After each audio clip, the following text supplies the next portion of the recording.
Welcome to TG24 TV. Sumalatha. Hanamkonda జిల్లా ధర్మసాగర్ మండలం జానికాపురం స్థానిక ఎన్నికలలో బీఆర్ఎస్ పార్టీ బలపరిచిన అభ్యర్థి కురుసపల్లి రమేష్ ఎన్నికలలో సర్పంచ్ పోటీకి నిలిచారు.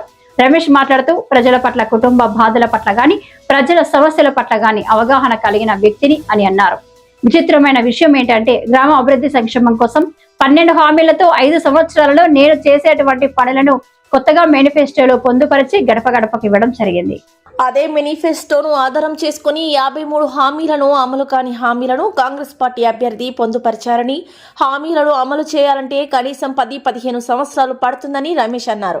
రాష్ట్రంలో కాంగ్రెస్ పార్టీ 420 హామీలు ఇస్తే అదే హామీలను కడియం శ్రీహరి చెప్పుకుంటూ ఉంటే గురువును మించిన శిష్యులలాగా తక్కువేమీ లేరని హామీలతో నిరూపించారు.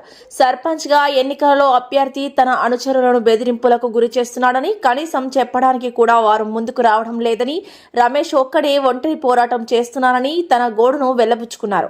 ఇప్పటికైనా విజ్ఞానవంతులు, మేధావులు, యువకులు, మహిళలు అణిచివేతకు గురవుతున్న నాకు ఒక అవకాశం ఇవ్వండి, అభివృద్ధి ఏంటో చేసి చూపిస్తానంటూ తనకు లభించిన ఉంగరం గుర్తుపై ఓటు వేసి అధిక మెజారిటీతో గెలిపించగలరని గ్రామస్తులకు ధన్యవాదాలు తెలుపుతూ విజ్ఞప్తి చేశారు. గ్రామ ప్రజలకు నమస్కారం. నేను మన జానకిపురం గ్రామ సర్పంచ్గా బరిలో ఉన్నాను. బీఆర్ఎస్ పార్టీ బలపరిచిన అభ్యర్థిగా మేము ముందుకు వస్తున్నాను. నాకు మొదటి గుర్తుగా ఉంగరం గుర్తు కేటాయించబడింది. నేను దళిత సామాజిక వర్గానికి చెందిన వాడని, నాకు ప్రజల పట్ల అవగాహన ఉన్నది. కుటుంబ బాధలు కానీ, గ్రామ సమస్యలు కానీ అన్ని విషయాలలో అవగాహన ఉన్నది. ఒక విచిత్రం ఏంటంటే కొత్తగా నేను ఒక మేనిఫెస్టో చేసుకొని వచ్చాను. నా మేనిఫెస్టో ఒకసారి ప్రతి గడప గడపకు ఇంటికి ఇచ్చాను. ముఖ్యంగా ఇందులో ఒక 12 పనులు ఉన్నాయి. ఒక 5 సంవత్సరాలలో నేను ఏమైతే చేయగలుగుతానో ఆ విషయాలని ఇలా పొందుపరిచిన నేను. దీన్ని బేస్ చేసుకొని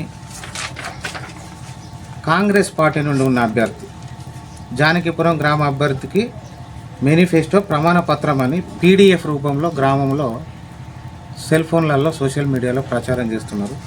అవి నాది ఒక పేజీ, 12 పనులు ఉన్నాయి. వీరి ఇక్కడ నుండి మొదలుకుంటే ఆల్మోస్ట్ ఈ 12 వీళ్ళ దాంట్లో ఉన్నాయి.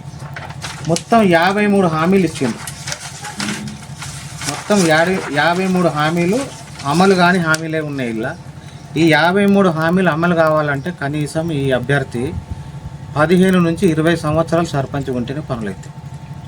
మరి ఇది ప్రజలను తప్పుదోవ పట్టించినట్టుగా నేను భావిస్తున్నాను. ఆల్రెడీ అధికారంలోకి స్టేట్లో 420 హామీలతో కాంగ్రెస్ గవర్నమెంటు ఏర్పడ్డది. అదే హామీలతో స్థానిక ఎమ్మెల్యే గారు కూడా ఒక పార్టీలో కలిసి ఇంకో పార్టీలోకి పోయి అవే హామీలు ఇస్తున్నారు. ఇక గురువును మించిన శిష్యుల్లాగా ఇవాళ కాంగ్రెస్ పార్టీ నుంచి టికెట్ రాగానే, అభ్యర్థులు సూచించబడంగానే మేమేమైనా తక్కువ ఉన్నామా అన్న చందంగా ఈ విధంగా తయారవుతున్నారు. నేను ప్రచారానికి తిరిగే క్రమంలో ఇక నేను ఎన్ని బాధలు అనుభవించున్నో, ఒక దళితునిగా ఏం కావాలనో ఏందో అన్ని అపనిందలు నా మీద పడ్డాయి. ప్రచారానికి రానియకుండా అడ్డుకున్న వ్యక్తులు కూడా చెప్పడానికి కూడా ముందుకు రాలేని పరిస్థితి. 1 మ్యాన్ షో అవుతుంది. అసలు వాస్తవానికి ఏకగ్రీయం కావాల్సిన ఊరు అని చెప్పేసి వాళ్ళే చెప్పుకున్నారు. మళ్ళీ నాకు పోటీలో ఉన్నాడు అన్నది చెప్పేసి ఇలా భయభ్రాంతులకు గురి చేసి నేను ఇది చేస్తా, అది చేస్తా అంటే, గతంలో అధికారం లేకున్నా కూడా మీరు ఏం చేసినారో ఏందన్నది ప్రజలకు మొత్తం తెలుసు. 20 సంవత్సరాల రాజకీయంలో నేను ఒక వార్డు మెంబర్గా ఒక 5 సంవత్సరాలు పనిచేసి నేను గ్రామం మీద ఏ విధంగా మాట్లాడి, ఏ పనులు కావాలని కొట్లాడినో కూడా ప్రజలకు తెలుసు. నేను అందుకే ముందుకు వస్తున్నా. పేదల కోసం వస్తున్నా, బడుగు బలహీన వర్గాల కోసం వస్తున్నా, గ్రామ అభివృద్ధి కోసం వస్తున్నా.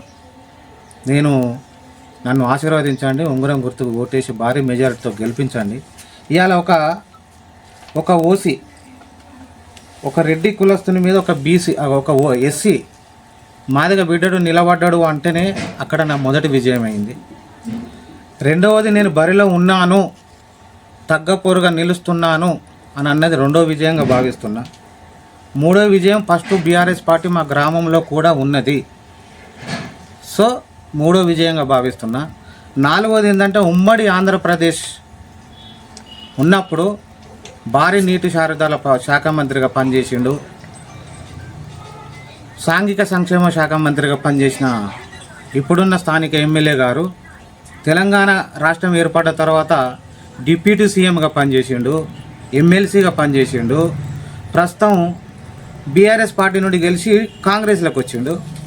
అక్కడి నుండి వచ్చి మళ్ళీ ఇప్పుడు జానకిపురం వచ్చి ఒక దళితుని ఓడగొట్టాలి, ఒక కాంగ్రెస్ పార్టీ అభ్యర్థిని గెలిపించుకోవాలి అన్న నిదానంతో వస్తుండు. ఒక దళితునికి ఇస్తున్న గౌరవం ఇది రాజకీయాల పట్ల. రాజకీయంలో ఈ కోణంలో కూడా ఈ విధంగా రాజకీయాలు ఉంటాయా అన్నది నాకు అర్థం కావడం లేదు. ప్రజలు మీరు ఆలోచించండి, ఎవరు ఊరికి మంచి చేస్తారో అన్న ఆలోచన మీరు కలగజేసుకొని మీ మనస్సాక్షి ప్రకారం ఓటేయండి. ఇలా ఎటువంటి తారతమ్యాలు భేషాలకు పోకుండా నేను మిమ్మల్ని మనస్ఫూర్తిగా ఒకటే కోరుకుంటున్నా, మంచి నాయకుడిని ఎన్నుకొని గ్రామము అభివృద్ధి కొరకు సహకరించండి. 100% నా ఆత్మసాక్షిగా చెప్తున్నాను. గ్రామ అభివృద్ధికి నేను ఖచ్చితంగా ముందు వరుసలో ఉంటా, ప్రజల పక్షాన ఉంటా. ఎటువంటి అసాంఘిక శక్తులకు చోటు ఇవ్వను. మధ్యవర్తులు అనేటోళ్ళం లేకుండా పరిపాలన చేస్తా. ఏది ఏమైనా ప్రజల పట్ల మానవీయ కోణంతో మాట్లాడుతూ వారి ప్రేమ అభిమానాలను స్వీకరిస్తూ నేను వారికి చెప్తూ గౌరవ మర్యాదల పట్ల నడుచుకుంటూ ఊరిని ఆదర్శ గ్రామంగా తీర్చిదిద్దుతా అని మీకు మనస్ఫూర్తిగా మాటిస్తున్నాను. నేను ఏమేమైతే మేనిఫెస్టోలో పెట్టినో తప్పకుండా అవి చేస్తాను, ఖచ్చితంగా చేస్తాను. ఖచ్చితంగా అంటే 100% చేస్తా. మీరు మరొక్కసారి మీ గడప గడపకు నేను ఇచ్చిన పత్రం ఉన్నది, మీరు చదవండి, మీ పిల్లలతో చదివించండి. 1-2 సార్లు ఆలోచన చేసి ఓటు వేసుకొని గెలిపించుకోండి. ఒక మంచి నాయకత్వాన్ని, మచ్చలేని నాయకుడిని, ఒక మంచి వ్యక్తిని గెలిపించుకోండి అని మనస్ఫూర్తిగా కోరుకుంటున్నాను. గుర్తుకే మన ఓటు. పోలింగ్ బ్యాలెట్ పేపర్లో మొదటి నెంబర్ క్రమ సంఖ్య 1లో ఉంగరం గుర్తుంటుంది. ఉంగరం గుర్తుకు మీ అమూల్యమైన ఓటు వేసి భారీ మెజారిటీతో నన్ను గెలిపించగలరని వేడుకుంటున్నాను. Hi, నేను మీ Satyasri. Please do subscribe TG24 TV.